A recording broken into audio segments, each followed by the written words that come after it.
Hello student, ये surface chemistry का video number 16 है। तो हम लास्ट वीडियो में डिस्कस कर रहे थे प्यूरिफिकेशन ऑफ कोलाइडल सॉल्यूशन। जो हमने कोलाइडल सॉल्यूशन बनाया है उसको अब हमें शुद्ध करना है, उसको प्यूरिफाई करना है। तो हमने ये मेथड बताए थे। फर्स्ट वन डिस्कस कर रहे थे हम डायलिसिस। तो डायलिसिस क्या है? एक प्रकार की आर्टिफिशियल किडनी बायो में हम यूज करते हैं एज ए आर्टिफिशियल किडनी। इसको वहाँ पे हम पढ़ेंगे। यहाँ पर हम इस डायलिसिस का यूज क्या करते हैं, इसको अपोहन कहते हैं। डायलिसिस का यूज यहाँ पर क्या है? For the purification of colloidal solution. इसके द्वारा जो है कोलाइडल सॉल्यूशन को प्यूरिफाई किया जाता है। आगे देखें कैसे प्यूरिफाई करते हैं कोलाइडल सॉल्यूशन को, डायलिसिस में कैसे प्यूरिफाई करते हैं। तो it is a process of removal. It is a process of removal of dissolved impurities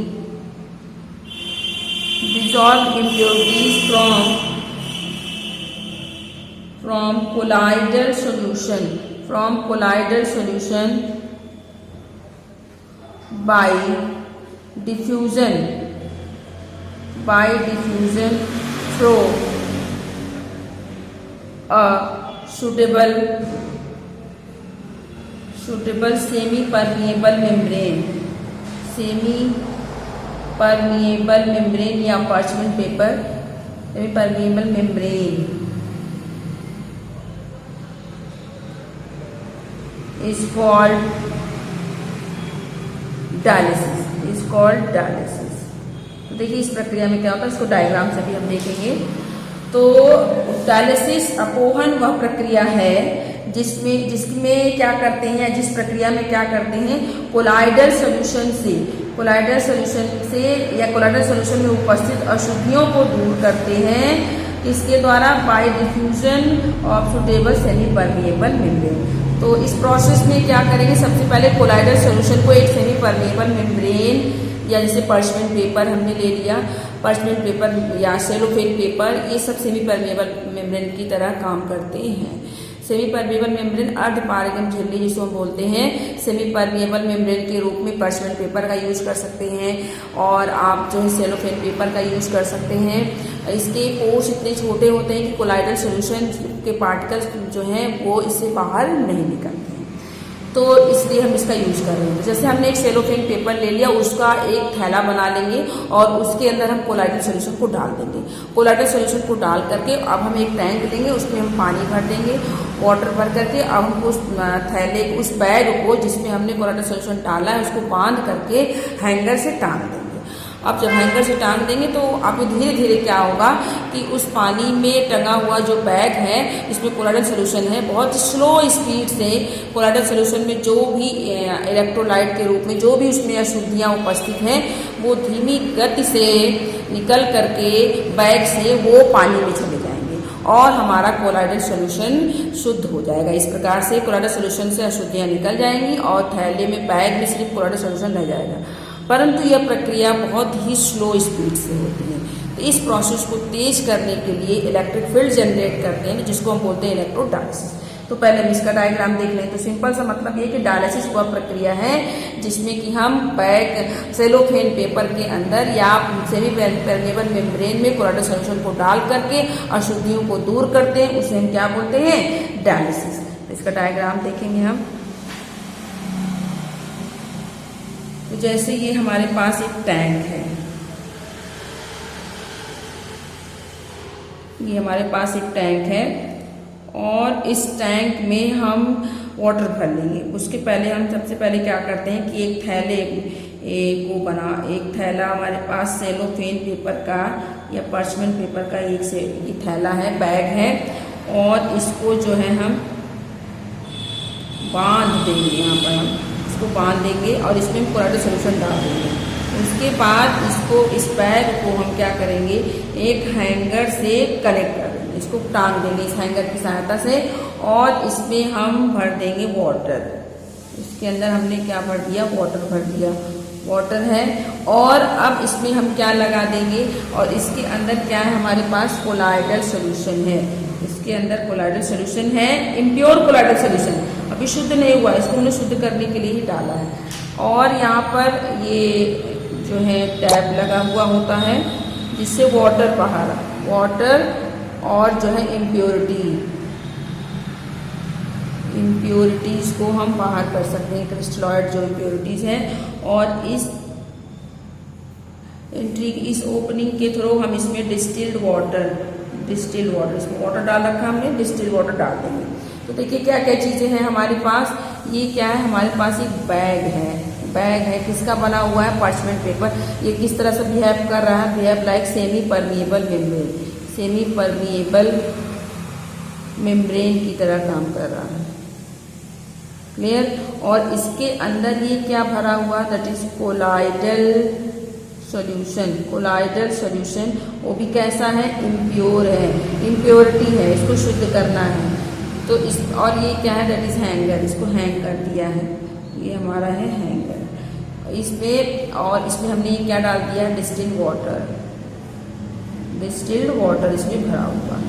तो हम थैले में कोलाइडल सॉल्यूशन डाल करके टैंक में पानी भरा हुआ है, उसके अंदर उसको हैंग कर देंगे।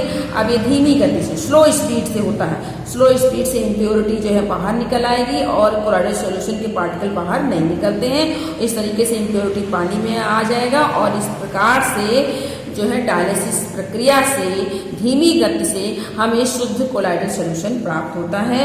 तो दिस इज डायलिसिस। ये क्या है, हमारा डायलिसिस की प्रक्रिया है जो कि बहुत ही स्लो स्पीड में होती है। इसको दिमाग में रखेंगे, स्लो स्पीड में होता है, स्लो स्पीड में बहुत ही धीमी गति से होता है। अब इस प्रक्रिया को तेज करने के लिए, इस प्रक्रिया को हमको तेज करना है तो इसमें इलेक्ट्रोड्स ऐड कर देते हैं जिसको बोलते हैं इलेक्ट्रोडायलिसिस। इस प्रक्रिया को क्या बोलेंगे, इलेक्ट्रोडायलिसिस। तो इलेक्ट्रोडायलिसिस में क्या करते हैं, अब चूंकि सबसे पहले करते क्यों है, क्योंकि डायलिसिस की प्रक्रिया बहुत ही स्लो स्पीड में होती है। डायलिसिस जो होता है उसकी स्पीड बहुत धीमी होती है, हमें जल्दी से प्यूरिफाई करना है तो हम क्या करेंगे, इलेक्ट्रोडायलिसिस कर दें। तो देखिए इसमें क्या करेंगे हम, to increase the speed of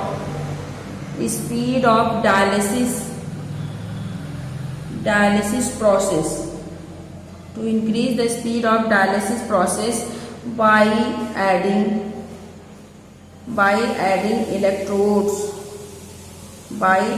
electrodes into dialysis is known as electrodialysis। Clear. अब क्या,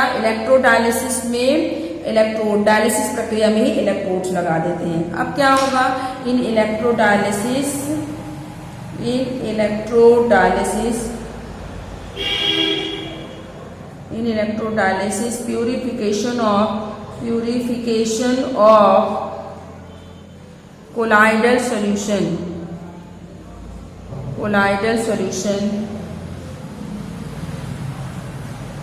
सॉल्यूशन बिकम फास्ट हो जाता है। फास्ट, ये प्रक्रिया तीव्र गति से, इलेक्ट्रोडायलिसिस में कोलाइडल सॉल्यूशन का जो प्यूरिफिकेशन होगा वो तेज गति से होगा, जबकि डायलिसिस में स्लो स्पीड होगा। इसका डायग्राम देखेंगे इलेक्ट्रोडायलिसिस का कि दोनों में क्या डिफरेंस है, डायलिसिस और इलेक्ट्रोडायलिसिस में। तो हम देखेंगे डायग्रामेटिकली इसको उसी तरीके से, बस उसमें इलेक्ट्रोड डाल देना है। तो डायलिसिस में आपने देखा कि हमने एक टैंक लिया और उसके बाद हमने क्या किया, एक सेलोफेन पेपर का बना हुआ एक थैला जिसमें कि कोलाइडल सॉल्यूशन भरा हुआ था, और फिर जो है इसको बंद कर देंगे, बांध देंगे, और फिर जो है इसको हम एक हैंगर की सहायता से इसको हैंग कर देते हैं। उसके बाद इसके अंदर भरा हुआ होता है डिस्टिल्ड वाटर। इसके अंदर क्या भरा हुआ है, डिस्टिल्ड वाटर भरा हुआ है। और यहाँ पर आप देखेंगे आगे ये एक ओपनिंग है जिसके द्वारा डिस्टिल्ड वाटर अंदर जा रहा है।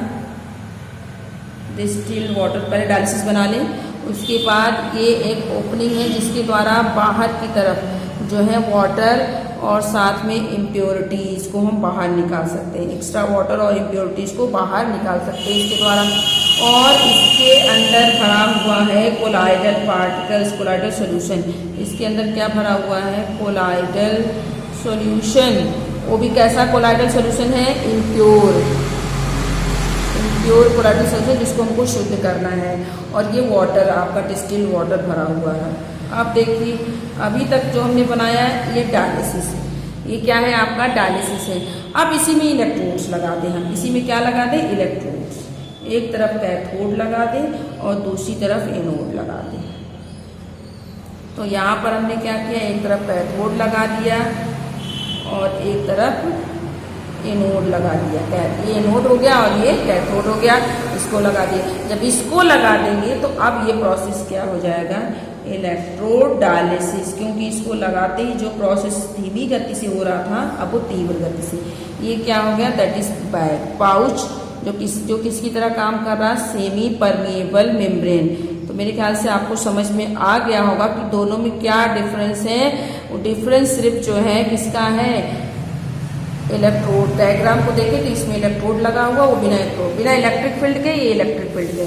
तो ऐसा करने से क्या होता है, इसकी स्पीड फास्ट हो जाती है, फास्ट स्पीड, तीव्र गति से कोलाइडल सोल्यूशन का प्यूरिफिकेशन होता है। तो मेरे ख्याल से आपको डिफरेंस समझ में आ गया होगा डायलिसिस और इलेक्ट्रोडायलिसिस में। तो डायलिसिस की प्रक्रिया धीमी गति से होती है, दोनों में देखिए, दोनों में कोलाइडल सोल्यूशन का शोधन होता है, पर डायलिसिस की प्रक्रिया धीमी गति से होती है, इलेक्ट्रोडायलिसिस की प्रक्रिया तीव्र गति से होती है। डायलिसिस में भी कोलाइडल सोल्यूशन को शुद्ध किया जाता है, इलेक्ट्रोडायलिसिस में भी कोलाइडल सोल्यूशन को जो है कोलाइडल सोल्यूशन का शोधन किया जाता है, शुद्ध किया जाता है। बट डिफरेंस किसका है कि वहाँ पर स्पीड स्लो है, यहाँ पर स्पीड फास्ट, क्योंकि यहाँ पर इलेक्ट्रोड लगा कर इलेक्ट्रिक फील्ड क्रिएट कर रहे हैं, वो बिना इलेक्ट्रिक फील्ड के हो रहा है। क्लियर। अब हम दूसरी विधि की बात करेंगे, दैट इज अल्ट्रा फिल्ट्रेशन। देखिए हमारे पास है अल्ट्रा फिल्ट्रेशन, अल्ट्रा सेंट्रीफ्यूगेशन। तो सेकंड और थर्ड जो है हमारे पास क्या है, दैट इज अल्ट्रा फिल्ट्रेशन। हमारे पास क्या है, अल्ट्रा फिल्ट्रेशन। तो अल्ट्रा फिल्ट्रेशन क्या होता है, अल्ट्रा फिल्ट्रेशन की प्रक्रिया क्या है, देखिए अब जो फिल्टर पेपर के साथ, जो ऑर्डिनरी दो तरीके के फिल्टर पेपर, अब इसको दिमाग में पहले रखें, हमारे पास दो तरीके के फिल्टर पेपर हैं। एक हमारे पास है ordinary filter paper, ordinary filter paper, सामान्य फिल्टर पेपर। दूसरा है हमारे पास अल्ट्रा फिल्टर पेपर। पहले इसको समझे तो अपने आप ये प्रोसेस समझ में आ जाएगा। अल्ट्रा फिल्टर पेपर, अब जो अल्ट्रा फिल्टर, देखिए ये अल्ट्रा फिल्टर पेपर ही है, ऑर्डिनरी फिल्टर पेपर है। जो सामान्य फिल्टर पेपर होता है उसकी दोनों में छोटे छोटे छिद्र होते हैं, पर जो अल्ट्रा फिल्टर पेपर है उसकी पोर साइज बहुत स्मॉलेस्ट पोर साइज, बहुत स्मॉल पोर साइज, इनकी पोर की साइज बहुत ही स्मॉल होती है। लेकिन ऑर्डिनरी फिल्टर पेपर की pore size ultra filter paper की तुलना में बड़ी होती है। इसलिए ये सामान्य फिल्टर पेपर है, ये अल्ट्रा फिल्टर पेपर है। दोनों में से किसमें छिद्र बड़े होंगे, इसके छिद्र बड़े होंगे, इसके छिद्र बहुत छोटे होंगे। अब हमको इसका यूज कहाँ पर करना है, इसका यूज करना है कोलाइडल सोल्यूशन को शुद्ध करने में हमको करना है। अब कोलाइडल सोल्यूशन को यदि हम, अब आपको पता है कि कोलाइडल सोल्यूशन के पार्टिकल का आकार कितना होता है, 1 नैनोमीटर से 1000 नैनोमीटर के बीच में होता है। तो साइज बहुत बड़ी नहीं है ना बहुत छोटी है कहने का, लेकिन फिल्टर पेपर के हिसाब से तो बहुत छोटी है। फिल्टर पेपर के छिद्र बड़े होते हैं, उसके हिसाब से इसकी साइज बहुत बड़ी है। यदि हम फिल्टर पेपर को लेकर के कोलाइडल सोल्यूशन उस पर डाल करके उसको शुद्ध करें, उसको कि हम फिल्टर पेपर से छान दें और उसमें जो भी अशुद्धियाँ उपस्थित हैं वो निकल जाए, तो ऐसा नहीं होगा, क्योंकि अशुद्धियों के साथ, इम्प्योरिटी के साथ कोलाइडल सोल्यूशन के पार्टिकल भी फिल्टर पेपर से बाहर निकल जाए। तो फिल्टर पेपर के द्वारा हम कोलाइडल सोल्यूशन को शुद्ध नहीं कर सकते सामान्य फिल्टर पेपर के द्वारा, लेकिन अल्ट्रा फिल्टर पेपर के द्वारा हम कोलाइडल पार्टिकल का शोधन कर सकते हैं, क्योंकि इसके छिद्र बहुत ही छोटे होते हैं। अब अल्ट्रा फिल्टर पेपर तो आपने देखा होगा। अल्ट्रा फिल्टर पेपर कैसा होता है, अल्ट्रा फिल्टर पेपर के द्वारा ही बनाया जाता है। फिल्टर पेपर में ही मैनिपुलेशन करके बनाया जाता है। कैसे बनाते हैं उसको हम पॉइंट वाइज देखेंगे। सबसे पहले कि अल्ट्रा फिल्ट्रेशन में होता क्या है, तो कोलाइडल सॉल्यूशन देखेंगे। Colloidal solution are purified by special type of filter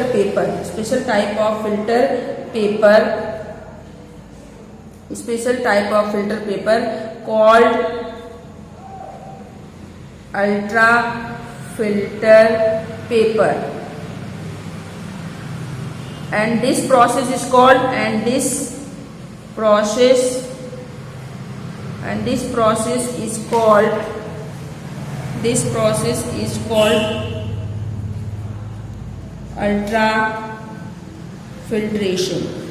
ultrafiltration. तो सिंपली हम इसको समझेंगे कि what is ultrafiltration. Colloidal solution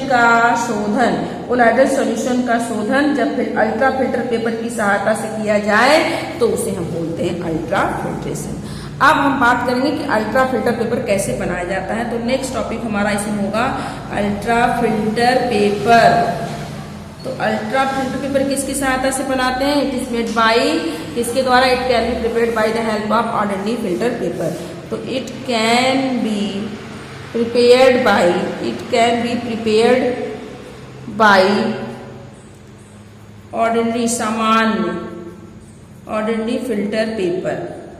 filter paper by किसके द्वारा? बाय एडिंग या बाय रिड्यूसिंग। देखिए, it can be prepared by ordinary filter paper के द्वारा ही बनाया जाता है। By adding collodion and formaldehyde, HCHO, by adding collodion and formaldehyde into, it can be prepared by ordinary filter paper by adding collodion and formaldehyde into ordinary filter paper में ही collodion और formaldehyde को add करके जो है ultra filter paper बनाया जाता है। Clear? अब इसके अब होता क्या है इसकी वजह से? इट रिड्यूस, अब ये क्या करता है? साइज को रिड्यूस कर देता है। तो बाय रिड्यूसिंग इट, आगे लिख सकते हैं, it can be prepared bye reducing pore size of ordinary filter paper। Clear? तो करता क्या है ये? ऑर्डिनरी फिल्टर पेपर में जब हम कोलोडियन और फॉर्मेल्डिहाइड को डाल देते हैं तो ये क्या करता है? ऑर्डिनरी फिल्टर पेपर की पोर साइज को रिड्यूस, कम कर देता है। तो हमें क्या मिल जाता है? अल्ट्रा फिल्टर पेपर हमको मिल जाता है। अब आगे देखेंगे कोलोडियन क्या होता है, क्योंकि हमने एक वर्ड यूज किया कोलोडियन। तो कोलोडियन क्या है? It is a mixture of, किसका मिक्सचर है? It is a mixture of nitrocellulose, 4% of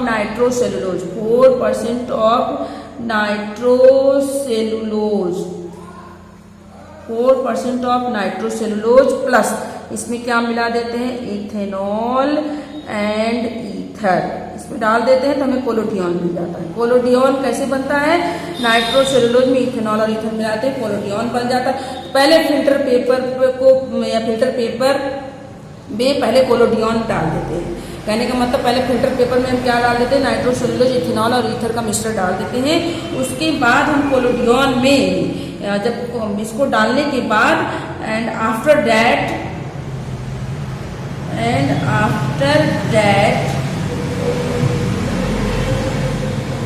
adding formaldehyde for hardening of filter paper, for hardening of ultra filter paper. दिमाग में रखिए क्या क्या चीजें हम कर रहे हैं।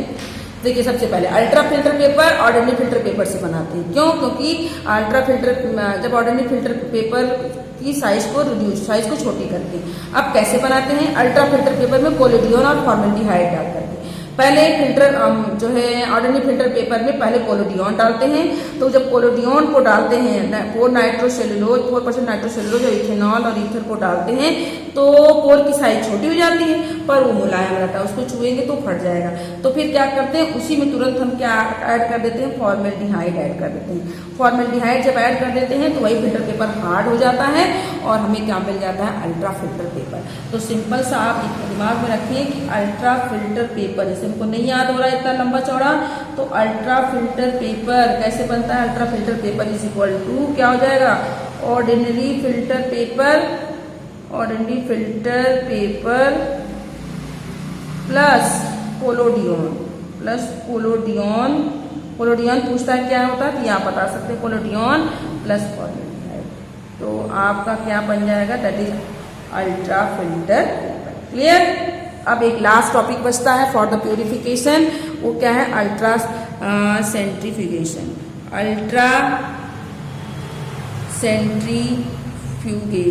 बात करेंगे अल्ट्रा सेंट्रीफ्यूगेशन क्या होता है। It is also use for purification of colloidal solution. ये भी कोलाइडल सोल्यूशन को प्यूरिफाई करता है। कैसे, कोलाइडल सोल्यूशन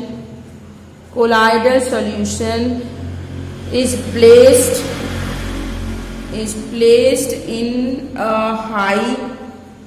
high speed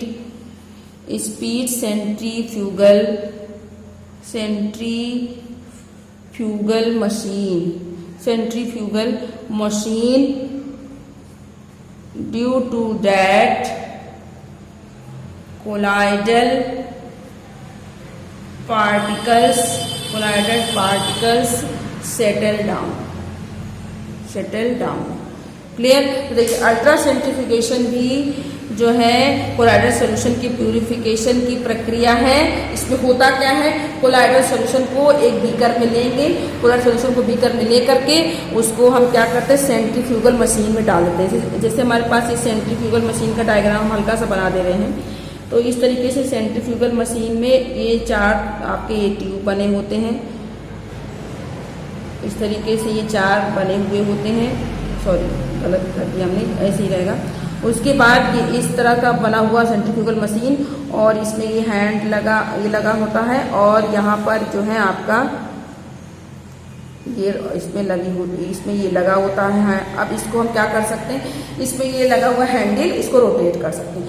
अब इसमें हम क्या करेंगे, एक बीकर में लेकर के, एक बीकर में हम कोलाइडल सोल्यूशन जिसको शुद्ध करना है उसमें हम कोलाइडल सोल्यूशन को डाल देंगे, कोलाइडल सोल्यूशन को डाल देते हैं, और दूसरे बीकर में हम पानी को भर करके दोनों को एक दूसरे के अपोजिट रख देंगे। इधर एक बीकर कोलाइडल सोल्यूशन का बीकर रख देंगे, दूसरी तरफ हम खाली बीकर को रख देंगे पानी डाल करके, और उसके बाद उसको खूब तेजी से हाई स्पीड पे रोटेट करते हैं। जब हाई स्पीड पे रोटेट करते हैं तो जो कोलाइडल के सॉल्यूशन में जो भी कोलाइडल पार्टिकल होते हैं वो कोलाइडल पार्टिकल नीचे बॉटम में एकत्रित हो जाते हैं, और ऊपर जो है इम्प्योरिटी जो है वो विलयन के साथ ऊपर एकत्रित हो जाता है। इस प्रकार से अल्ट्रा सेंट्रीफ्यूगेशन में हम अल्ट्रा सेंट्रीफ्यूगल करके या सेंट्रीफ्यूगल मशीन के द्वारा हम कोलाइडल पार्टिकल को अलग कर सकते हैं, शुद्ध कोलाइडल पार्टिकल हम प्राप्त कर सकते हैं। तो अल्ट्रा सेंट्रीफ्यूगेशन में हम सिंपली क्या करेंगे कि इस अल्ट्रा सेंट्रीफ्यूगल मशीन के द्वारा हम कोलाइडल पार्टिकल को शोधन कर सकते हैं। नेक्स्ट हम डिस्कस करेंगे नेक्स्ट वीडियो।